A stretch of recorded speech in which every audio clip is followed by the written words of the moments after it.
Alors voici donc maintenant le résultat final donc, de notre petite maison de cow-boy avec l'intégralité des assemblages.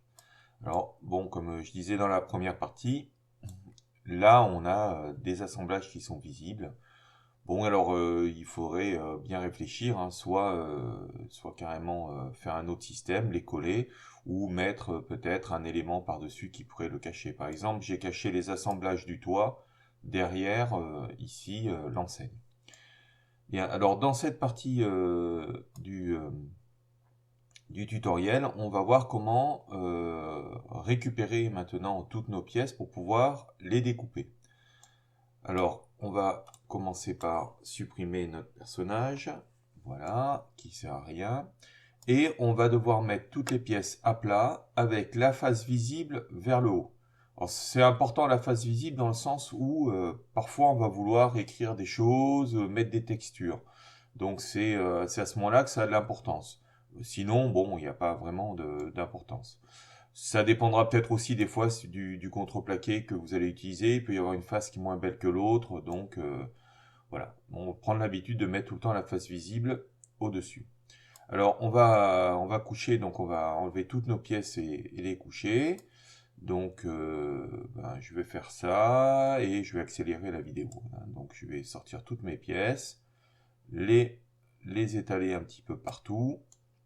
Et surtout, quelque chose qui est très important, il va falloir que je les descende pour que mon sol, ici, coupe ma pièce. En fait, ce qui va être exporté, ça va être l'intersection entre mon plan de construction et mes pièces. Dans l'état actuel, si j'exporte uniquement, par exemple, mes planches, là, je vais rien avoir. Vous voyez qu'il n'y a pas d'intersection. Donc, je vais descendre ici pour les mettre par exemple à -1 ou -2, ça n'a pas d'importance, -1, -2. Et ici, on va voir que ce qu'il va m'exporter, hein, ça va bien être l'intersection ici entre ce plan et cette pièce. Donc je vais bien récupérer tout mon contour ainsi que mes perçages. Alors je vais faire ça pour l'intégralité de la maison.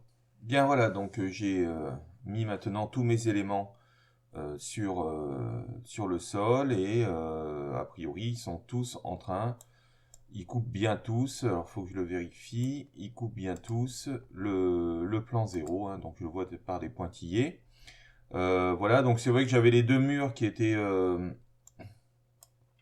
groupés, donc il aurait fallu que je les dégroupe, mais que je ne savais pas si mes perçages étaient groupés avant ou pas.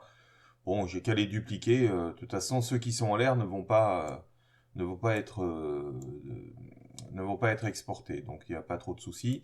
Alors, a priori, ils étaient symétriques, c'était peut-être pas la peine que je fasse les deux, mais j'avais un doute, je ne sais plus comment j'avais fait mes tenons, donc bon, je préfère exporter les deux. Donc là, maintenant, on va pouvoir passer à l'exportation, hein, donc ça se passe ici, en haut, à droite, exporter, et tout le contenu. Alors, vous pouvez exporter une seule forme, ça c'est intéressant si jamais vous avez oublié. S'il y en a une qui n'a pas été bien mise, etc., vous pouvez exporter une seule, vous la sélectionnez, ou alors tout le contenu de la conception est en SVG. Voilà, donc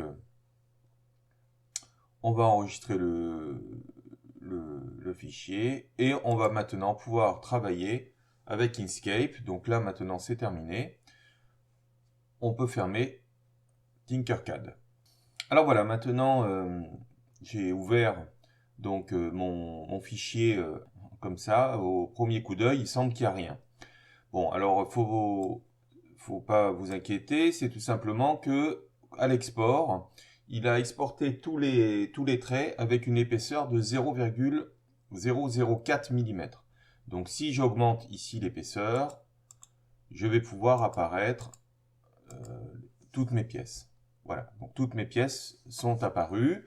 Elles sont dans un contour qui est rouge, puisque en fait le rouge est de base la couleur qui va être utilisée pour la découpe. En fait, selon les machines, hein, on va régler différentes couleurs pour la découpe et pour la gravure. Donc moi, en ce qui me concerne, le rouge, c'est la découpe. Je crois que ça a l'air d'être un standard. Bien, donc maintenant, il va falloir un peu arranger tout ça pour pouvoir les loger dans les plaques que l'on peut découper. Alors, le réglage normalement du trait de découpe, selon les machines, moi je sais qu'il faut que je le règle à 0,1 mm. Mais si je le fais maintenant, je vois plus rien. Donc je le laisse avec une épaisseur un peu grosse et puis je le règle tout à la fin. Donc ici, ce qu'il faut comprendre, c'est que pour Inkscape, ce n'est qu'une seule et unique pièce. Donc il va falloir qu'on les sépare toutes. Et ça va se passer dans Objet. Je dis une bêtise. Dans Chemin, pardon. Voilà. Séparer. Voilà. Et automatiquement, toutes les pièces ont été séparées. Alors il les a remplies de noir. Bon, mais ça, on va pouvoir les enlever par la suite. Comme elles sont toutes sélectionnées, je peux le faire tout de suite d'ailleurs. Fond, je vais en mettre aucun. Voilà. Quant à mon contour, je vais en mettre un. Et il est rouge. Donc je suis revenu à la situation de départ. Voilà, donc maintenant chacune de mes pièces est indépendante. Mais alors attention, chacune de mes pièces est indépendante, c'est-à-dire que pour lui, les trous de perçage sont aussi indépendants. Donc il va falloir que je regroupe maintenant toutes les pièces par paquet. Donc je la remets à sa place. Hein. Donc à chaque fois, ce que je vais faire, c'est que je vais sélectionner. Et là, objet, grouper. Voilà, CTRL-G pour aller plus vite. Là, maintenant, effectivement, ma pièce, elle peut bouger indépendamment, il n'y a pas de souci.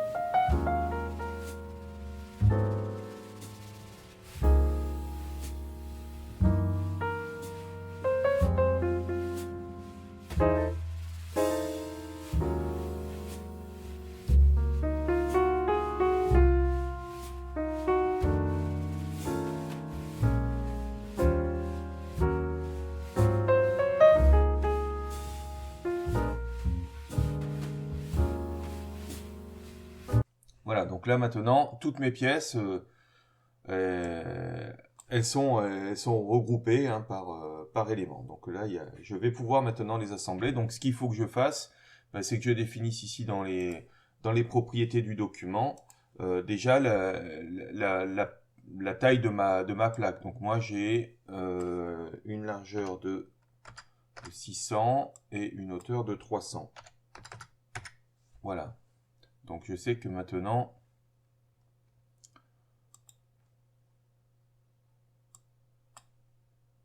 hop, on va fermer ça.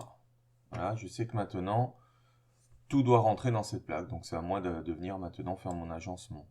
Alors il faut faire aussi attention au sens de vos fibres. Ça va dépendre comment votre plaque elle va être découpée. Hein. Donc ça peut être plus heureux des fois de mettre les panneaux dans un sens que dans l'autre. Bon, je vais faire ça rapidement. Bon, c'est là où il faut un peu réfléchir pour essayer de gaspiller le moins de bois possible.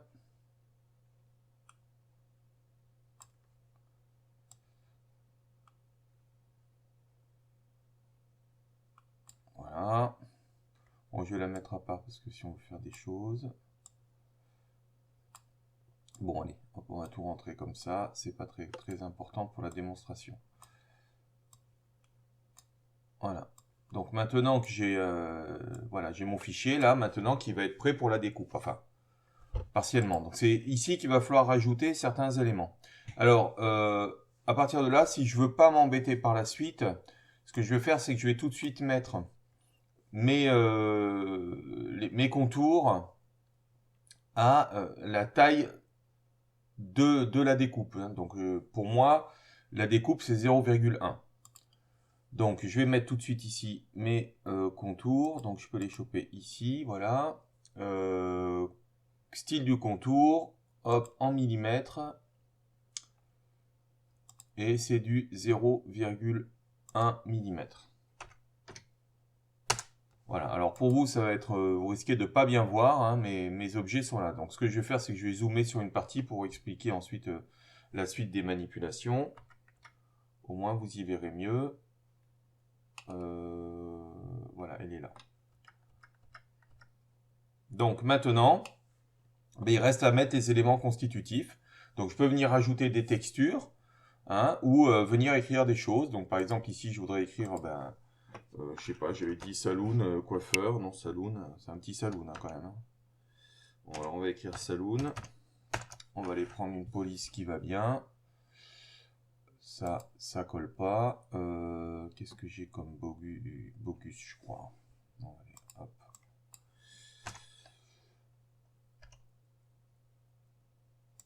Voilà, hop. Ok, il me reste plus qu'après à la dimensionner à peu près.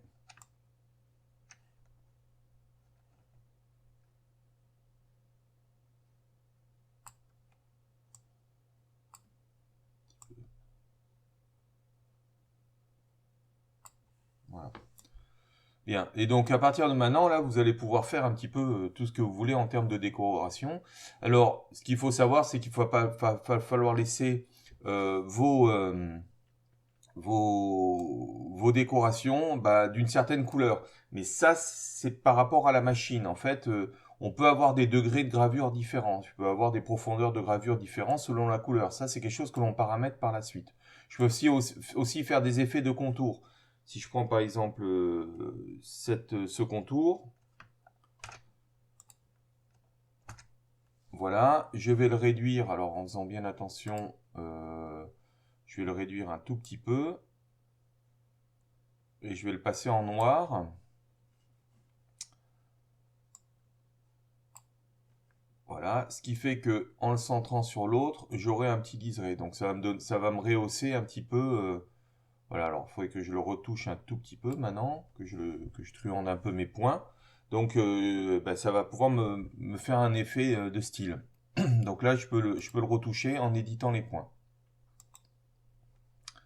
Voilà, il faudrait que je descende certains, que je remonte d'autres. Donc par exemple, tout cela, je peux les monter.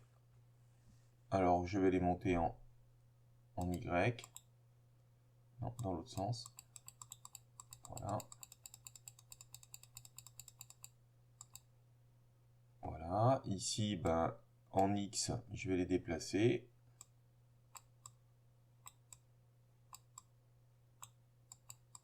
Pareil de l'autre côté.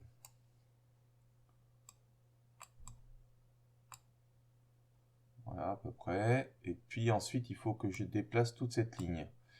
Alors, faut pas que je chope certains points. On va voir ce que ça donne. Donc là, il faut que je les descende.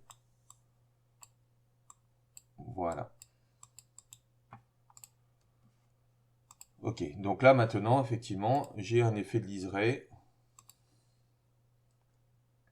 Je peux venir mettre une petite enseigne si je veux ici. Bon, bref, tout ça c'est de la déco. Chacun fait bien comme il veut. Alors, l'autre point sur lequel il faut insister quand on va travailler ici avec Inkscape, c'est que on risque parfois d'avoir du jeu dans les assemblages. Alors, je vais prendre un assemblage. Par exemple, on va travailler avec la poignée de la porte et la porte. Alors, la porte, elle est où? Je vais la ramener. Elle est là. Non, c'est pas ce que je voulais faire. Et on va prendre la poignée aussi. Bien. Donc, si on regarde un petit peu ces deux objets, donc on va avoir ici la poignée qui va rentrer à l'intérieur de la porte. Alors, il faut que je fasse une rotation. Non, je suis trompé. Il faut que je fasse une rotation de 90. Voilà. Donc la poignée, normalement, elle vient à l'intérieur comme ça. Alors si on zoome, on va pouvoir voir que nos traits correspondent parfaitement. Voilà. Donc on va avoir ici quelque chose qui correspond parfaitement.